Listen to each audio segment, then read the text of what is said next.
2 महीने तक बंद रहने के बाद घरेलू हवाई यात्रा शुरू हो चुकी है। इस हवाई यात्रा के किराए को लेकर सरकार पहले ही कैपिंग कर चुकी है।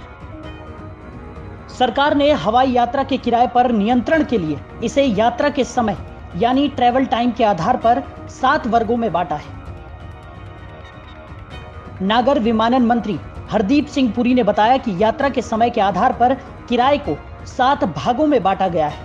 अगले 3 महीने तक यात्रियों से इसी तर्ज पर किराया वसूला जाएगा। इसका साफ साफ मतलब यह है कि विमानन कंपनियां अपनी मर्जी से किराए को नहीं बढ़ा पाएंगी और यात्रियों को कम किराए पर यात्रा की सुविधा मिलेगी। सरकार के निर्देशों के मुताबिक विमानन कंपनियों को 40% यात्रा टिकटों को औसत दर पर बेचना अनिवार्य होगा।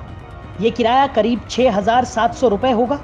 सरकार ने विमानन कंपनियों, हवाई अड्डों और अन्य पक्षकारों के लिए कई दिशा निर्देश भी जारी किए हैं।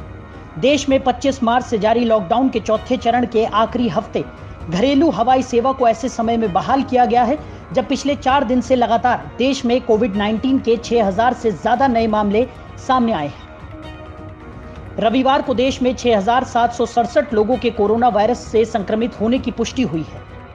आइए समझते हैं क्या है किराए का गणित। 40 मिनट से कम समय की उड़ानों के लिए न्यूनतम किराया 2,000 रुपए और अधिकतम किराया 6,000 रुपए होगा। 40 से 60 मिनट की उड़ानों के लिए किराए की सीमा 2,500 रुपए से लेकर 7,500 रुपए तक होगी। 60 से 90 मिनट की उड़ानों के लिए किराए की सीमा 3,000 रुपए से लेकर 9,000 रुपए तक होगी। 90 से 120 मिनट की उड़ानों के लिए किराए की सीमा 3,500 रुपए से लेकर 10,000 रुपए तक होगी। 120 से 150 मिनट की उड़ानों के लिए किराए की सीमा 4,500 रुपए से लेकर 13,000 रुपए तक होगी। 150 से 180 मिनट की उड़ानों के लिए किराए की सीमा 5,500 रुपए से लेकर 15,700 रुपए तक होगी। 180 से 280 मिनट की उड़ानों के लिए किराए की सीमा 6,500 रुपए से लेकर 18,600 रुपए तक होगी।